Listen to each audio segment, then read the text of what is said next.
স্বামী বিবেকানন্দের মানবতার বার্তা। স্বামী বিবেকানন্দের শিক্ষা, তার মানব সেবার মন্ত্র কেবলমাত্র কোনো ধর্মীয় নীতিমালা নয়, এটি মানুষের প্রতি তার অকৃত্রিম অপরিসীম ভালোবাসা এবং ন্যায়পরায়ণতার এক অনন্য আহ্বান।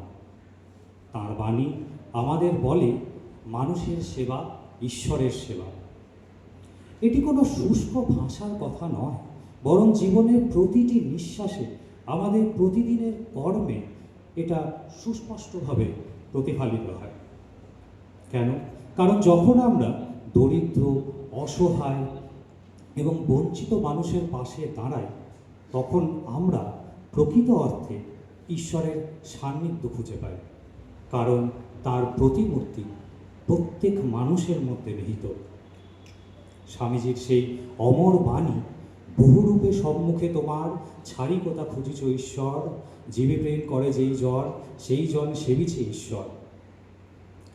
এই কথা আমাদের মনে করিয়ে দেয়, আমাদের চারপাশে যে সকল মানুষ আমাদের সহায়তা, ভালোবাসা এবং সেবা পাওয়ার যোগ্য, তাদেরই মধ্যে ঈশ্বরের ছোঁয়া বিদ্যমান। এই কনসেপ্ট আমাদের সামাজিক দায়িত্বের প্রতি শুধু যে আহ্বান জানাচ্ছে তা নয়, বরং আমাদেরও মধ্যে বিদ্যমান সেই অন্তর্নিহিত শক্তির সচেতনতা এবং উপলব্ধির শিক্ষা দেয়। আমাদের মন, আমাদের হৃদয়, আমাদের আত্মা সব কিছু মিলিয়ে যদি আমরা বুঝতে পারি যে প্রতিটি মানুষের মধ্যে এক অপরিসীম শক্তি আর সৌন্দর্য নিহিত, তাহলে নিশ্চয়ই আমরা একে অপরকে আরও ভালোভাবে বুঝতে পারব এবং যথাযথ সাহায্য করতে পারব। তাই স্বামীজি বলেছিলেন, প্রত্যেক মানুষের মধ্যে ঈশ্বরের অমর আলো আছে। যদি আমরা সেই আলোকে জাগিয়ে তুলতে না পারি, তবে আমরা প্রকৃত অর্থে মানবতার সেবা করতে পারব না।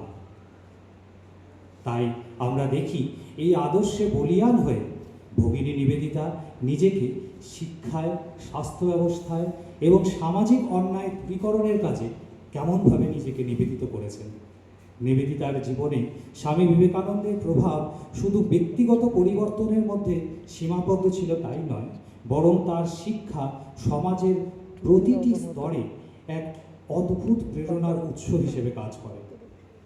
ঠিক তেমনই নেতাজি সুভাষচন্দ্র বসুর জীবনেও স্বামী বিবেকানন্দের শিক্ষার প্রভাব কিভাবে সংগ্রামে, আত্মবিশ্বাসে ও মানবতার সেবাতে নেতাজিকে অনুপ্রাণিত করে,